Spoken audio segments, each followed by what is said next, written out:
What's good, my fellow GeoGeeks and MetaMappers? Spatial Ninja here, bringing you This Week in MetaMapping. So this past week, I have been traveling and attended the Mobile World Congress event in Barcelona. So this event, MWC, is one of, if not the largest events for telecommunications in the world. This is an event where all the telecom service providers are releasing their new products and services and highlighting their innovations in broadband delivery and Web3. There's also a variety of different vendors that are at this event, and they're also releasing new equipment and gadgets and services that they offer. So I was there as part of Esri. We had a booth and we were highlighting a lot of different digital twin workflows. So there was a lot of good discussions and topics that were had at this event. I'll share some of those. But for those of you who are not familiar with the telecommunications industry and kind of the history, telecom comes from that traditional telephone world of delivering telephone services, and over the years has evolved into broadband delivery.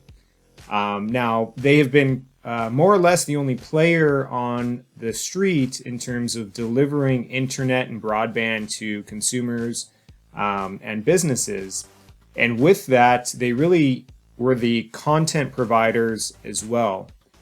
Meaning if you wanted TV services, you went to your cable company, you went to your internet service provider, and you got TV from them. It wasn't until you had the over-the-top players like Hulu and Netflix, where now a lot of the content that you got over the internet was coming from third parties, which really cut into the telecommunications revenue stream. So the reason why I bring this up is that the telecommunications industry has been trying to evolve from the telco into this Techco, or a technology company.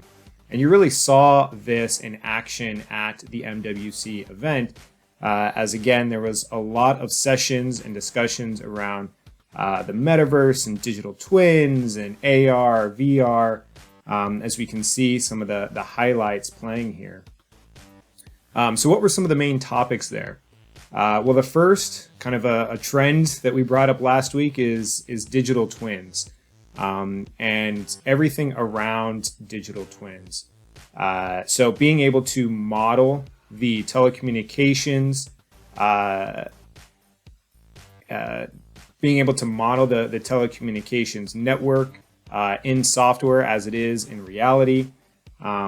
And not only model their own networks, but then build these immersive real-life cities that they could use in metaverse types of applications, AR or VR applications. There was one vendor there, Maxar. Maxar is a company that collects satellite imagery and from that derives different types of 3D products. These 3D products can be used in those metaverse and digital twin scenarios. So moving that kind of, again, GIS from satellite imagery looking down in a 2D map into kind of a 3D immersive map. There was a lot of devices and kind of software services that were shown off in the AR and VR space. So this was pretty interesting. You could put on, the AR or VR headset. You could, interact with gaming. You could be in one of those 3D immersive cities. So interesting to see how the GIS now is starting to power some of those AR, VR use cases to line up not just a theoretical metaverse somewhere on another planet, but actually be somewhere on the face of the earth, whether it be in a, Los Angeles or be in a national park somewhere, but now being able to model the real world inside of the metaverse here and be immersed in that through those VR types of applications. was also a good amount of discussions and sessions around blockchain and NFTs, which was surprising. This is a technology event, but I think the telecommunications industry, again, being that backbone, that internet provider, they see the application of blockchain and NFTs and Web3 and really decentralizing the internet, and they're wanting to help contribute and support all of that innovation.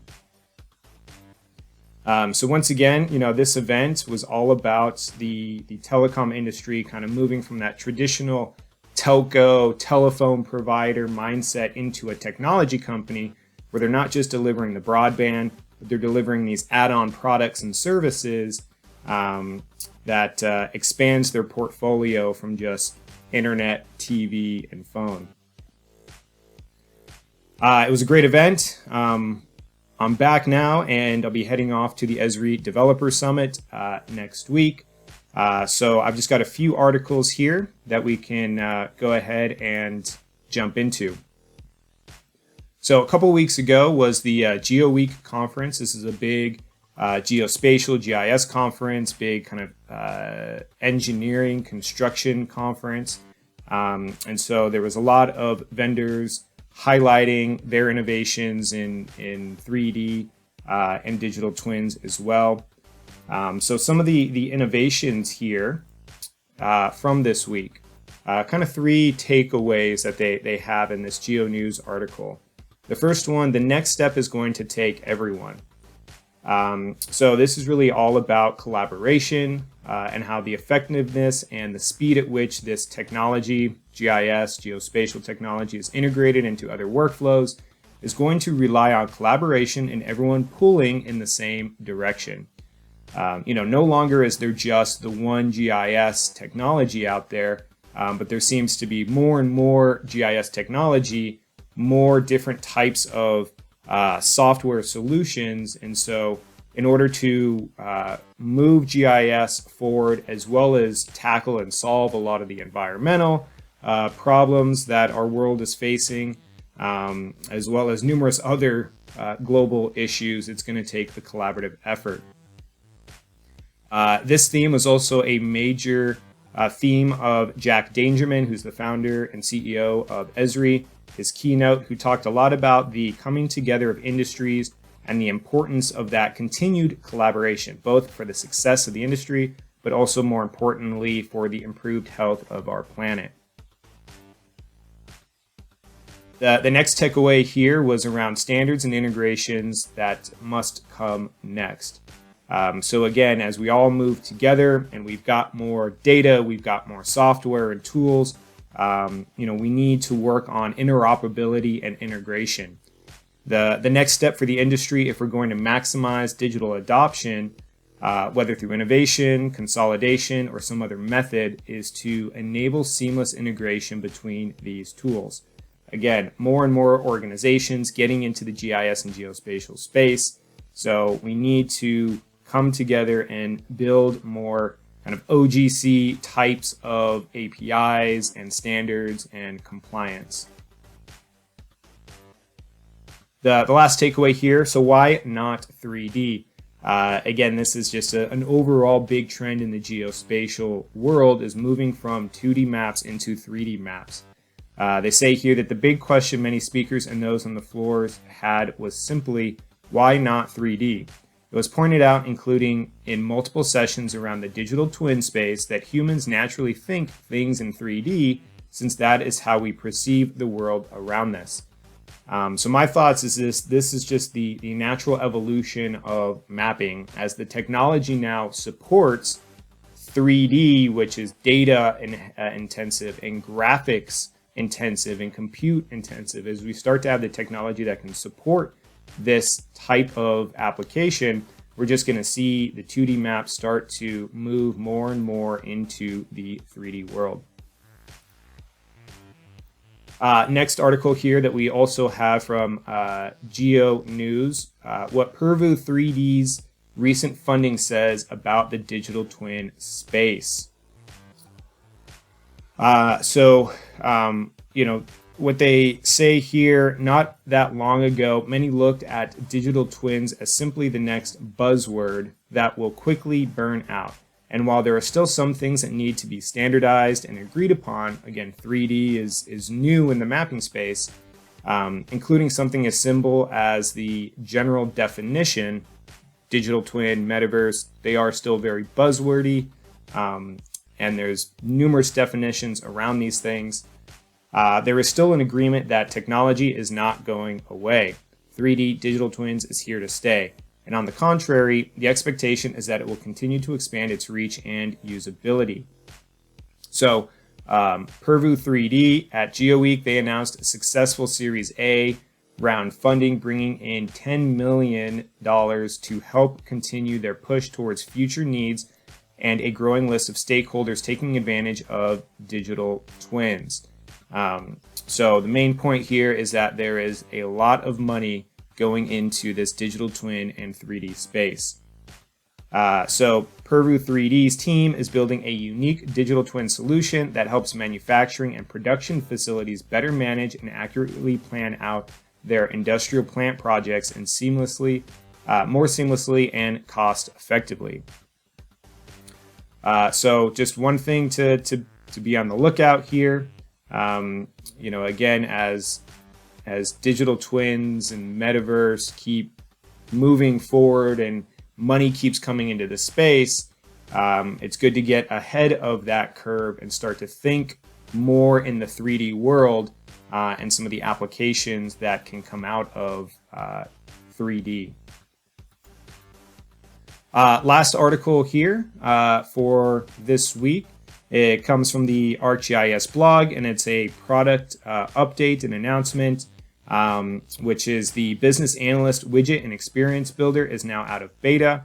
I personally have been tracking this particular widget.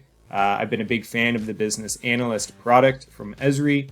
Lots of good data, lots of good infographics, as we can see here, and tools that you can use around analyzing markets.